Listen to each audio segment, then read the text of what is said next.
5 passos importantes para mudar qualquer coisa. Esses 5 passos começam na consciência. Eu primeiro tenho que saber que algo existe para poder mudar isso. Se eu não souber que existe, não consigo fazer nada em relação a isso. O segundo passo é a responsabilidade. Eu tenho que tomar responsabilidade por aquilo que está a acontecer.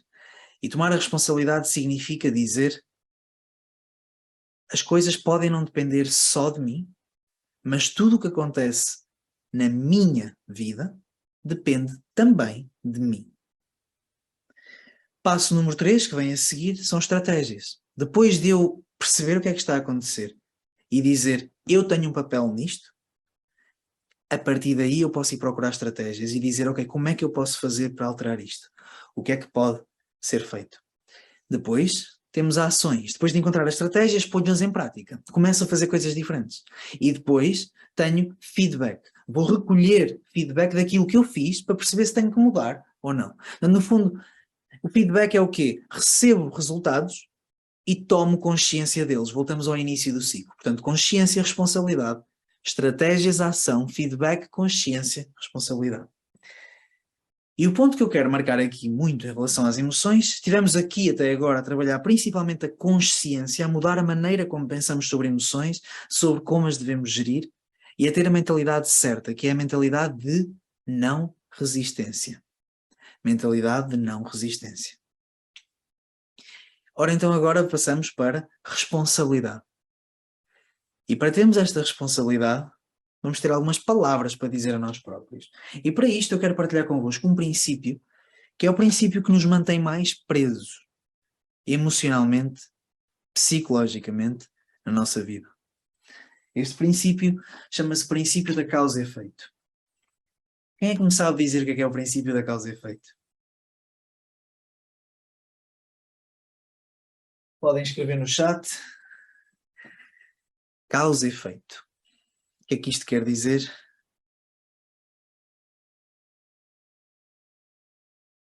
Ana Bárbara Lund está a dizer efeito camaleão. Efeito camaleão, depende do que queres dizer com isso, mas se especificares posso. Tudo o que fazemos tem uma consequência. Ok, Helena? O que faço tem uma consequência. Marisa. Deixamos que estímulo interfira nos nossos sentimentos. Ok. Todo o efeito tem uma causa. Muito bem. Portanto, já agora, por curiosidade, o princípio da causa e efeito é outro dos princípios das leis herméticas. São 7 princípios. Partilhei convosco o princípio do ritmo. O princípio da causa e efeito já lá estava há milhares de anos. O princípio da causa e efeito é um princípio que é muito importante para nós, enquanto espécie, e principalmente enquanto espécie que se dedicou tanto ultimamente à ciência, por exemplo, ao raciocínio científico. O raciocínio científico procura estabelecer relações de causa e efeito no nosso mundo. Ou seja, se eu deixo cair uma caneta, a caneta cai. Portanto, uma causa, efeito. E depois até vamos mais ao fundo e vamos perceber qual é realmente a causa. Ganhamos mais consciência e percebemos que a causa é a gravidade. E, portanto, causa-efeito. Mas o que é que isto permite? Permite prever o futuro. É por isso que é tão importante a causa e efeito para nós. Se queremos sobreviver melhor, é bom que consigamos perceber ou prever o que é que pode tirar-nos a vida. E, portanto, se eu sei que se eu deixar cair uma coisa, ela cai, eu provavelmente não me vou deixar cair de um edifício alto ou de uma montanha. Porque sei que caio. E isso, se eu não fizer isso, e é aí que entram as emoções também, porque mal chego à beira de um precipício desses, sinto medo, que é algo que me diz: Bruno, espera, se calhar não é isto que queres fazer. E então, este princípio de causa e efeito diz-me: uma causa tem um efeito. Um efeito tem uma causa. O princípio diz que todas as causas têm efeitos e que todos os efeitos têm causas. E é um princípio tão básico e tão verdadeiro em tudo o que fazemos que é difícil discutir. No entanto, nós começamos a usar este princípio de uma maneira muito específica. Começamos a usar este princípio para nos emprisionarmos em pensamentos, em palavras, que nos limitam no dia a dia. Por exemplo, causa. Minha mãe é ansiosa. Efeito, eu sou ansioso. Causa, eu ontem falhei. Efeito, hoje falharei. Causa, está um dia de sol. Efeito, eu sinto-me bem. Causa, está um dia de chuva. Efeito, eu sinto-me mal. Quando chego ao meu trabalho e o meu chefe olha para mim daquela maneira, fico logo com os calores. Quando eu vejo aquela pessoa por quem eu estou apaixonado, mal vejo os olhos dessa pessoa, mal sinto o cheiro dessa pessoa, sinto-me logo apaixonado. E então, aquilo que está a acontecer é que nós começamos a usar este princípio de causa e efeito, que todas as causas têm um efeito, que é verdade, que todos os efeitos têm uma causa, e começamos a afirmar que a mesma causa tem que causar sempre o mesmo efeito.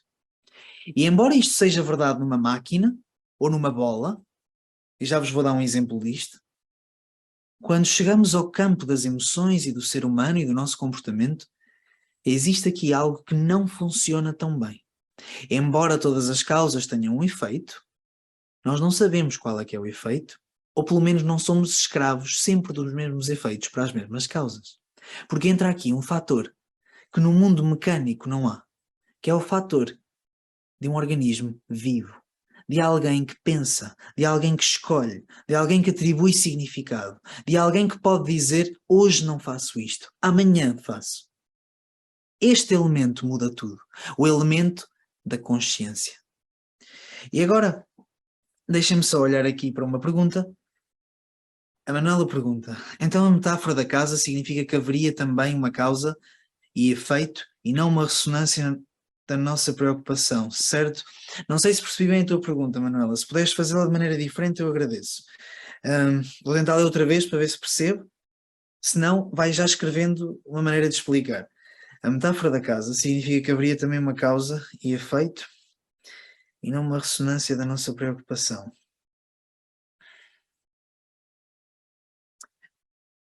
Vou esperar pelo teu esclarecimento e, tendo a certeza do que queres dizer, eu respondo. Exatamente, Manuel. O livre-arbítrio. O que entra aqui é o livre-arbítrio. Que depois podemos discutir se existe ou não, mas de qualquer das maneiras, independentemente de existir livre-arbítrio ou não, existem graus de liberdade. O que é que isto quer dizer? Existem várias opções possíveis. Livre-arbítrio diz que qualquer pessoa, em qualquer momento, pode fazer tudo. Eu acho que isso não é verdade, porque a maior parte de nós estão limitados pelos próprios pensamentos que têm. Portanto, nós temos graus de liberdade. Podemos ver 3, 4, 5 opções. Geralmente não vemos todas. E é o caminho para o livre-arbítrio, de ver todas as opções possíveis, que nós queremos fazer. Embora, com a nossa mente, que é muito poderosa, mas também limitada, possivelmente nunca chegaremos a esse tipo de livre-arbítrio, mas chegamos a mais graus de liberdade e começamos a ver mais opções. E agora, para todos que gostam de aprender PNL, Programação Neurolinguística, o objetivo, o propósito da PNL e o propósito do Your Mental Gym é dar escolha às pessoas. Dar escolha sobre as palavras que usam, dar escolha sobre as emoções que sentem mais, menos, neste caso não tanto as emoções, como já percebemos, mas os sentimentos, os estados emotivos, dar escolha em relação à vida que vão ter, com base nas ações que têm hoje.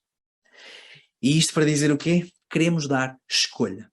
Para dar escolha, ou tendo essa escolha, é muito engraçado como é que nós todos sabemos e falamos de livre-arbítrio, e falamos que somos livres.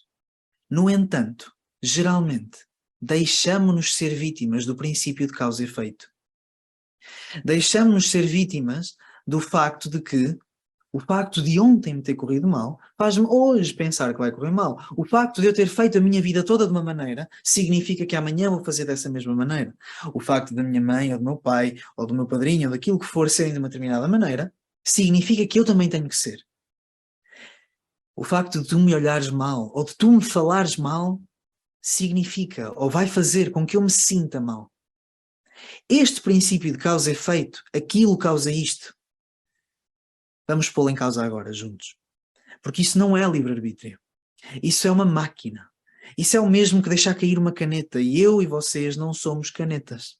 mas agimos como canetas durante a maior parte da nossa vida. Agimos como robôs quando a ideia não é essa.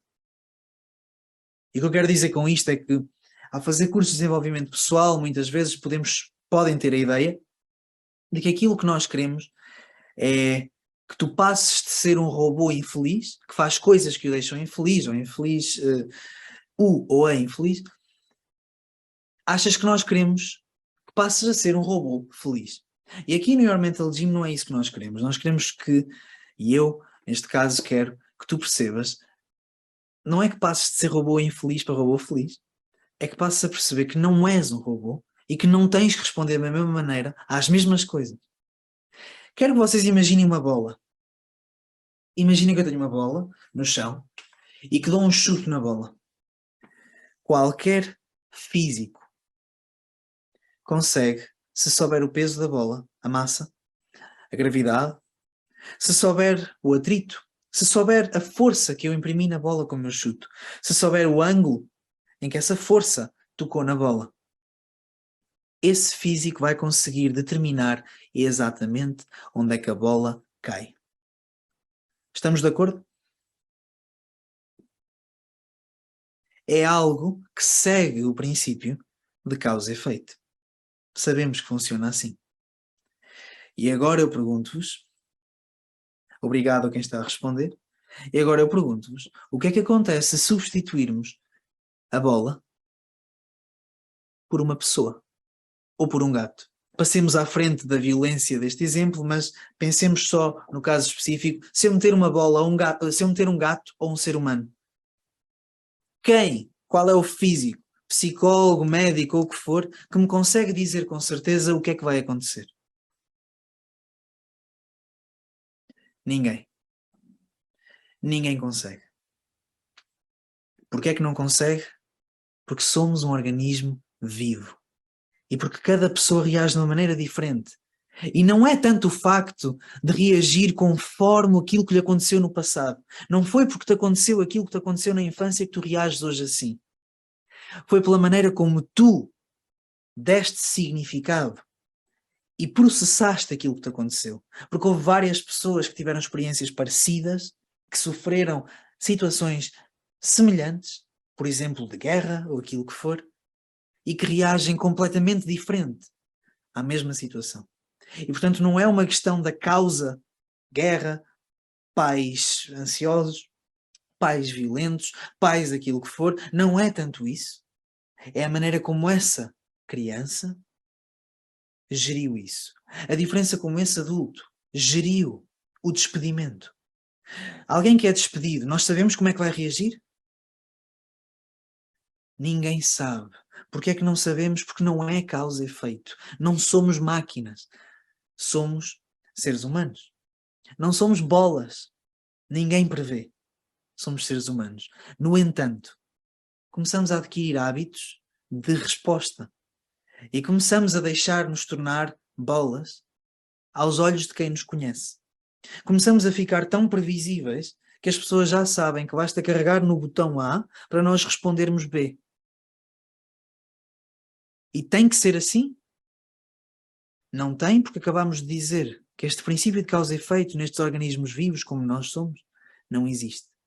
Aqui, meus amigos, é uma escolha nossa, a maneira como vamos reagir amanhã aos mesmos estímulos de hoje.